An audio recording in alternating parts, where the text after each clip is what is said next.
Good morning बच्चों। तो हमारा जैसा कि आपको पता है कि जो हमारी पिछली क्लास थी वो जो पिछला चैप्टर चल रहा था वो तार और केबल्स के बारे में चल रहा था। तो पिछला चैप्टर हमारा खत्म हो चुका है। आज से हम नए चैप्टर की शुरुआत कर रहे हैं। हमारा चैप्टर है निष्क्रिय अवयव, ठीक है ना। ये लेसन नंबर 6 है। ये क्या है? निष्क्रिय अवयव यानी कि पैसिव कंपोनेंट, निष्क्रिय अवयव के बारे में पढ़ेंगे। तो सबसे पहले कि जैसे कि हमारे चैप्टर का टाइटल ही है निष्क्रिय अवयव, तो निष्क्रिय अवयव के बारे में हम समझ लें। निष्क्रिय अवयव यानी कि पैसिव कंपोनेंट या कि पैसिव एलिमेंट, इनके बारे में हम समझेंगे। तो देखिए निष्क्रिय अवयव क्या कहलाते हैं। अवयव दो तरह के होते हैं, एक होता है सक्रिय अवयव और दूसरा होता है निष्क्रिय, ठीक है ना। कंपोनेंट्स कैसे होते हैं? कंपोनेंट्स जो होते हैं वो दो तरह के होते हैं, ठीक।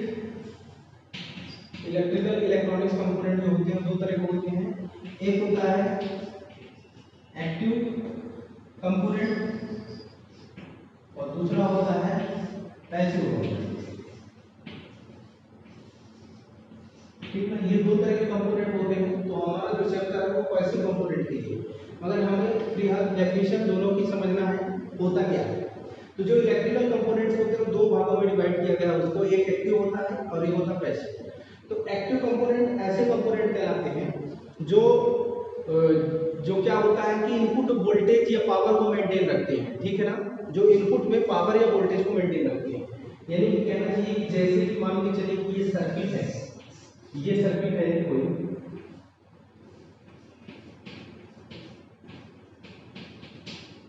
ठीक है। यहाँ पर एक एलईडी लगा दिया और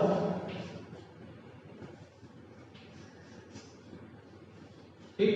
तो ये देखिए ये सर्किट है। तो ये क्या है कि एक्टिव कंपोनेंट्स ऐसे कंपोनेंट्स होते हैं जो किसी भी परिपथ में परिपथ के इनपुट वोल्टेज या कि पावर को क्या करते हैं, मेंटेन करते हैं। तो ये क्या है यहाँ पर, यहाँ पर ये है ठीक। तो ये क्या है, इनपुट वोल्टेज या इनपुट पावर को मेंटेन रखते हैं, ठीक। ये होते हैं एक्टिव कंपोनेंट्स, मतलब ऐसे कंपोनेंट्स जो उत्सर्जन करते हैं वोल्टेज या करंट का, ठीक। अब बात करते हैं पैसिव कंपोनेंट्स। तो ऐसे पैसिव कंपोनेंट्स की बात करते हैं, इसी से जो हमारा टाइटल है हमारे चैप्टर का। तो ऐसे कंपोनेंट्स जो परिपथ में से वोल्टेज या करंट का जरूरत के अनुसार समायोजन करते हैं, ठीक है ना। ऐसे क्या है पैसिव कंपोनेंट्स के बारे में कि ऐसे कंपोनेंट्स जो परिपथ में वोल्टेज या करंट का क्या करते हैं, समायोजन करते हैं, यानी जो उसको जरूरत होती है वोल्टेज करंट की, जितना रेटिंग के होते हैं। तो ऐसे कंपोनेंट्स जो वोल्टेज या करंट को क्या करते हैं, समायोजित करते हैं, अपने अंदर क्या करते हैं, लेते हैं, समायोजित करते हैं, ठीक है ना, और फिर कार्य करते हैं, वो पैसिव कंपोनेंट कहलाते हैं। ये क्या है ऐसे कंपोनेंट। ऐसे कंपोनेंट्स के अंतर्गत आता है रजिस्टर, इंडक्टर, कैपेसिटर, ठीक है ना। ये पैसिव कंपोनेंट के अंतर्गत आता है। इसमें आता है सेल बैटरी, ठीक। सेल बैटरी हो गया, ट्रांजिस्टर, डायोड,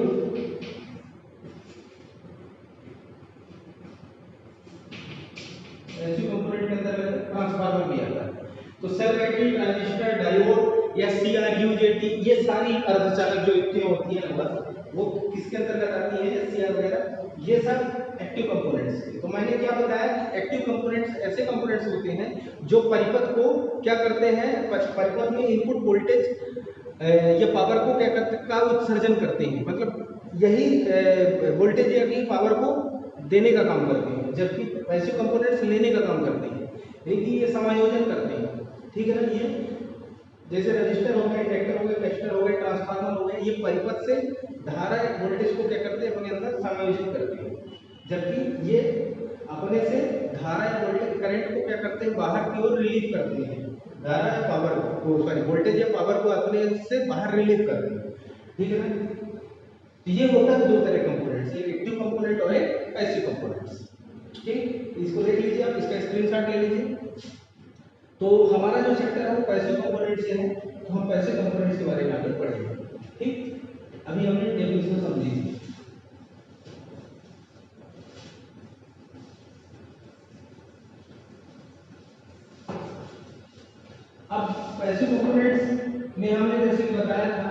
कि जो होता है रजिस्टर होता है, इंडक्टर होता है, कैपेसिटर होता है, ट्रांसफार्मर होता है।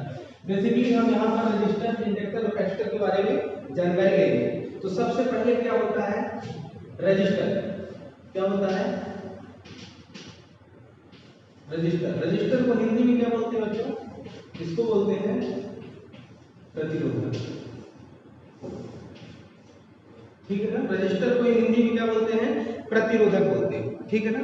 तो फिर प्रतिरोध किसको बोलते हैं? तो वो बोलते हैं किसको? रेजिस्टेंस। रेजिस्टेंस को क्या बोलते हैं? प्रतिरोध। ये थोड़ा ध्यान रखिएगा। यहाँ पर जो कंपोनेंट है वो रजिस्टर है, और रजिस्टर की प्रॉपर्टी होती है रेजिस्टेंस, जिसकी यूनिट ओम होती है, ठीक है ना। तो ये प्रतिरोधक कहलाता है। तो हम इसके बारे में चर्चा करेंगे, ठीक। तो देखिए रजिस्टर होता क्या है। तो रजिस्टर के बारे में अगर हम कॉमन डेफिनेशन समझे तो किसी भी पदार्थ का वह गुण, क्या है? किसी भी पदार्थ का वह गुण, कोई भी पदार्थ है, किसी भी पदार्थ का वह गुण। यहाँ से अगर ये कोई धारा बह रही है, इस सर्किट में कोई धारा बह रही है, यहाँ हम कोई एक्टिव सोर्स लगा दिए और यहाँ से ये हमारी सर्किट है। अब देखिए यहाँ से धारा क्या है? बह रही है। धारा का काम क्या होता है? बहना, ठीक। और बहाता कौन है? धारा में बहने का काम कौन करते हैं? इलेक्ट्रॉन्स, ठीक ना। तो इलेक्ट्रॉनों का बहना ही धारा का बहना कहलाता है। तो इलेक्ट्रॉन्स क्या होते हैं? बहते हैं। और कैसे बहते हैं? मतलब कंटिन्यूसली बहते हैं और एक डायरेक्शन में बहते हैं, तब वो करंट धारा कहलाता है।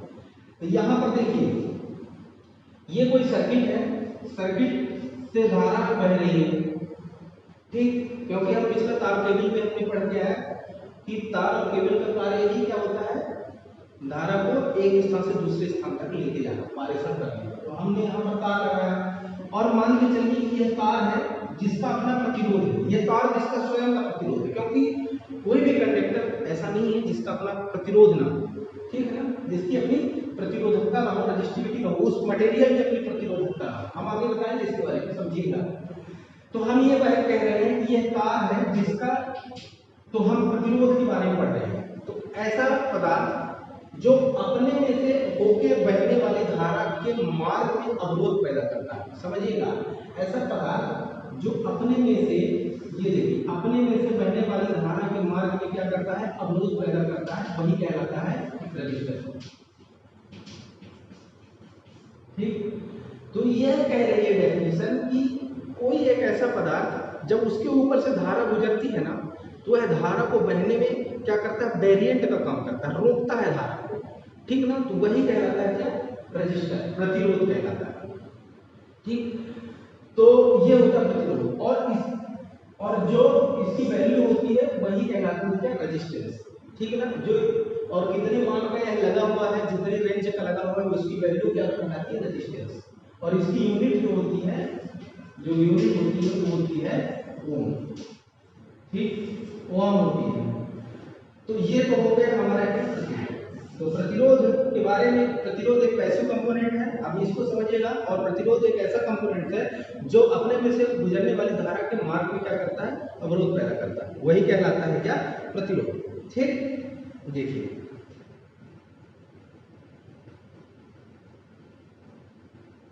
अब देखिए, अब हम इसका जो प्रतीक चिन्ह है वो हम आर से लिखते हैं और इसकी यूनिट ओम होती है। और जो इसका सिंबल होता है वो इस तरह से भी होता है और इस तरह से, ठीक है ना। ये दोनों ही सिंबल मान्य है IER रूल के अकॉर्डिंग, ठीक है ना, ठीक। इंडियन इलेक्ट्रिसिटी रूल के अकॉर्डिंग दोनों सिंबल क्या है? ये मान्य। ये इसकी क्या है? सिंबल, प्रतीक चिन्ह इनका क्या है? आर है, ठीक। और इनकी यूनिट क्या है? इनकी यूनिट है OHM, ओम। और इस तरह से ओम लिखा जाता है, ये देखिए, ये। अब क्या होता है? ये तो फिक्स प्रतिरोध है। अब इसी प्रतिरोध के अंदर हम कुछ ऐसे कर दें तो ये हो जाएगा क्या? हमारा वेरिएबल प्रतिरोध। यदि इसी में हम ऐसे कर दें तो ये क्या हो जाएगा? वेरिएबल। मतलब यहाँ समझ में आया कि प्रतिरोध भी दो तरह के होते हैं, फिक्स्ड प्रतिरोध, एक वेरिएबल प्रतिरोध। हम प्रतिरोध को समझ लिए, कोई पदार्थ लेने से बहने वाली धारा के मार्ग में क्या करता है, अवरोध पैदा करता है, प्रतिरोध कहलाता है। और जो प्रतिरोध होता है उसका प्रतीक चिन्ह जो होता है आर होता है, जिसे हम रजिस्टर कहते हैं। और जो इसकी यूनिट होती है वो ओम होती है। और प्रतिरोध भी दो तरह का होता है। अगर हम प्रतिरोध कंपोनेंट की बात करेंगे तो वो कहलाता है, वही रजिस्टर कहलाता है, और उसकी जो वैल्यू होती है वो रेजिस्टेंस कहलाती है, ठीक है ना। और उसको दो भागों में बांटा गया है, फिक्स्ड और एक वेरिएबल। ये दो तरह के प्रतिरोध होते हैं।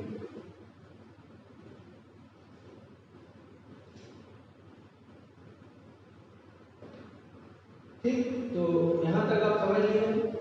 आप देखिए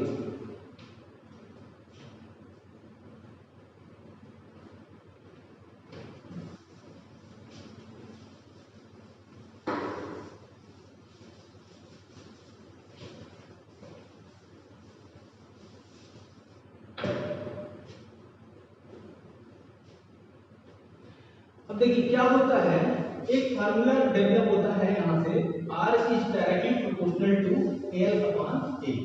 ठीक, मतलब यहाँ से हम क्या समझ में आए, किसी भी चालक के प्रतिरोध के बारे में बात कर रहे हैं, ठीक ना। कोई भी चालक है उसका अपना प्रतिरोध। तो देखिए यहाँ पर प्रतिरोध का परिभाषा जो होती है, क्योंकि चालक में क्या होता है, लंबाई होती है और उसका क्रॉस सेक्शनल एरिया भी होता है, ठीक ना। उसमें जो सर्कुलर हमने क्या पढ़ा था, तार क्या होती है, तार एक ऐसा, मतलब एक ऐसा उपकरण है कहना चाहिए। तार क्या है, एक ऐसी वस्तु है, ऐसी थिंग है जिसका क्रॉस सेक्शनल कैसा होता है, सर्कुलर होता है। प्रकाश क्षेत्रफल जो होता है वो कैसा होता है, सर्कुलर होता है। ठीक, ये ऐसे। तो क्या हो जाएगा, आज यहाँ पर जो नियतांक है वो क्या आ जाएगा, रो, L/A। और जो रो है वो कहलाते हैं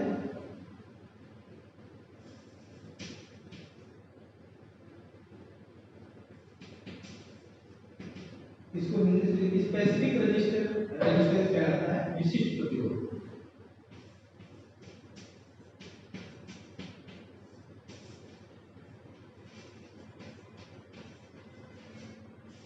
ठीक है, ये विशिष्ट प्रतिरोध होता है। यह उससे क्या होता है, लंबाई होती है,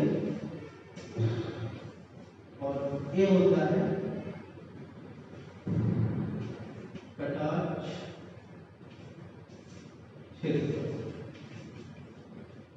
ठीक ना। तो किसी भी चालक पदार्थ का प्रतिरोध किन बातों पर निर्भर करता है, तीन बातों पर निर्भर करता है, ठीक ना।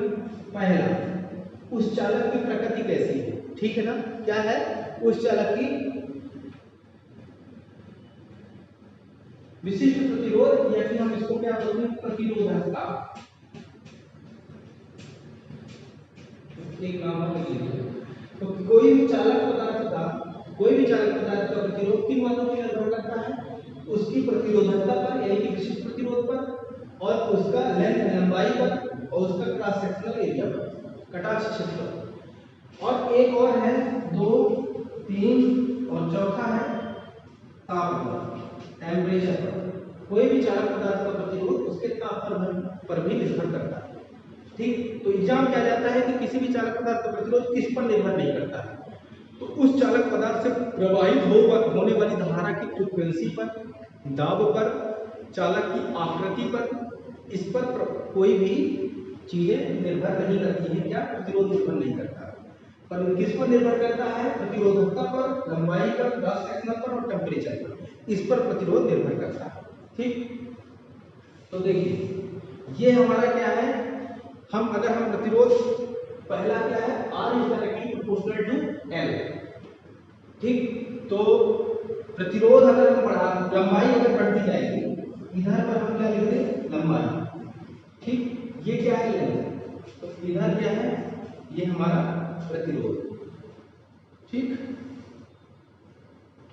अगर हम इसका चालक की लंबाई हम बढ़ाते जाएं तो चालक का प्रतिरोध भी बढ़ता चला जाएगा, ठीक है ना। ये चीजें ये ग्राफ दिखाता है, अगर चालक की लंबाई बढ़ाने से उसका प्रतिरोध भी बढ़ता है। दूसरा ग्राफ ये कहता है कि चालक का प्रतिरोध उसके क्रॉस सेक्शनल एरिया पर भी निर्भर करता है। ठीक, तो इसका अगर हमको ग्राफ बनाना है तो हम यहाँ बना देते हैं। देखिए चालक का प्रतिरोध किस पर निर्भर करता है, उसकी क्रॉस सेक्शनल एरिया पर। यानी कि ये क्या है ना, रजिस्टर है, और ये चालक का क्या है, क्रॉस सेक्शनल एरिया। अगर क्रॉस सेक्शनल एरिया बढ़ेगा, देखिए यहाँ पर क्रॉस सेक्शनल एरिया कम था तो चालक का प्रतिरोध ज्यादा था, और जैसे जैसे क्रॉस सेक्शनल एरिया बढ़ता जाएगा तो इसका प्रतिरोध घटता चला जाएगा, ये प्रतिरोध है।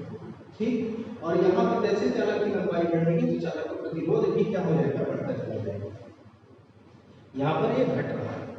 ठीक, तो ये बात हो गई। अब तीसरा क्या है ना, ये विशिष्ट प्रतिरोध। तो हर एक पदार्थ का एक विशिष्ट अपना विशिष्ट प्रतिरोध होता है, हर एक पदार्थ। जैसे कि हम बात करें तांबा की, तांबा क्या है, चालक पदार्थ है, ठीक ना। तो चालक पदार्थ का विशिष्ट प्रतिरोध कितना होता है, 1.68 × 10⁻⁸ ओम सेंटीमीटर या ओम मीटर, ठीक है ना, ओम मीटर लिखेंगे। तो ये विशिष्ट प्रतिरोध किस पे होता है, ओम मीटर पे। इसकी यूनिट पूछ ली जाती है, अगर न्यूमेरिकल आता है तो अच्छी बात है, नहीं यूनिट आने के बहुत चांसेस होते हैं। देखिएगा हम रो बराबर निकालेंगे, ये बराबर कितना आता है, तो रो बराबर आएगा R × A/L, ठीक है ना। R का वैल्यू किसमें होती है, ओम में होती है। ये हो गया मीटर स्क्वायर में, अब ये मीटर, 1 मीटर से 1 मीटर कैंसिल हो गया, रो इक्वल हो गया ओम मीटर। ठीक, तो विशिष्ट प्रतिरोध की जो यूनिट होती है वो ओम मीटर में होती है, यहाँ से पॉइंट लिखने वाला, ठीक है ना।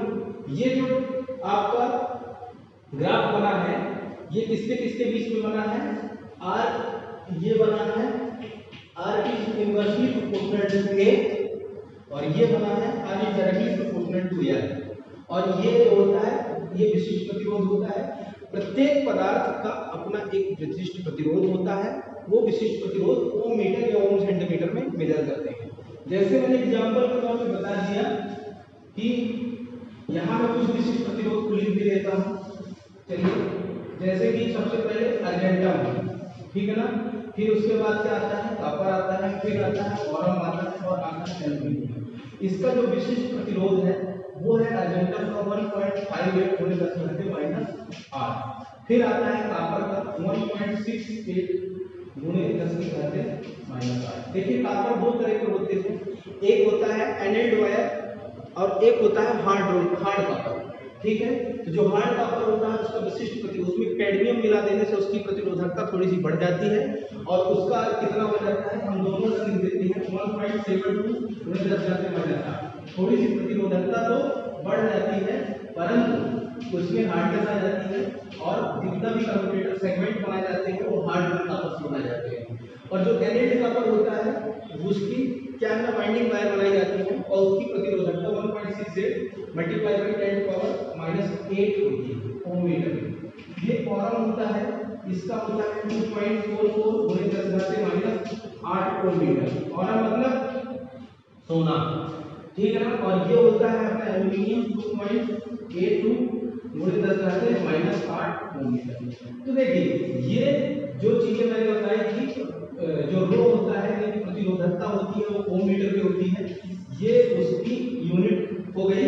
और ये कुछ विशेष चालक है जो महत्वपूर्ण चालक है, इसका क्रम भी यही सही है, चालकता का क्रम भी सही है, जिस क्रम पे लिखे हुए हैं क्या है ना, Ag यानी अर्जेंटम, Ag अर्जेंटम, कॉपर और बोरॉन और एल्यूमिनियम, ये उसका चालकता क्रम है और उसका विशिष्ट प्रतिरोध है। ये आप देख सकते हैं कहीं कहीं पर आप पढ़ते हैं कि सोना सबसे अच्छा चालक होता है, पर देखिए क्योंकि यहाँ पर एक परिभाषा आप समझ लीजिए कि रेजिस्टिविटी, कंडक्टिविटी कैसे लिखिए, जी, conductance is reciprocal of resistance, ठीक है ना। तो चालकता प्रतिरोधकता, जो चालकता होती है वो प्रतिरोध का क्या होती है, व्युत्क्रम होती है। तो जितना कम प्रतिरोध होगा उतनी ज्यादा इसका चालकता होगी। देखिए सबसे कम इसका है, इसकी चालकता सबसे अच्छी अर्जेंटम चांदी होती है, फिर उसका कॉपर की, बोरॉन की, एल्यूमीनियम, इस तरह से उसका प्रतिरोधकता भी बनी हुई। ठीक, तो ये हो गया क्रॉस सेक्शनल एरिया, ये लेंथ हो गई, ये हो गया प्रतिरोधकता, ये हो गया प्रतिरोध। ठीक, ये चालक की प्रतिरोधकता होती है, ये सब चालक की एक प्रतिरोधकता होती है जो लेबोरेटरी टेस्टेड होती है, ठीक है ना, प्रयोगशालाओं में ये सब चीजें लिखी गई हैं, और हमको एक सारणी दी जाती है जिसको हम याद कर लेते हैं। तो ऐसी सारणियों में कुछ महत्वपूर्ण चालक की प्रतिरोधकता आप लिख लीजिएगा, याद कर लीजिएगा, ताकि एग्जाम में आप जो है तो ऐसे न्यूमेरिकल अगर आए तो आप सॉल्व कर सको। ठीक, अब है प्रतिरोधक से संबंधित शब्दावली। तो आगे जो है तो आगे के चैप्टर में हम आपको प्रतिरोध के बारे में थोड़ा और जानकारी देंगे। आज के लिए इतना ही, इसको आप अपने नोट्स में लिखिएगा और पढ़ाई करिएगा। धन्यवाद।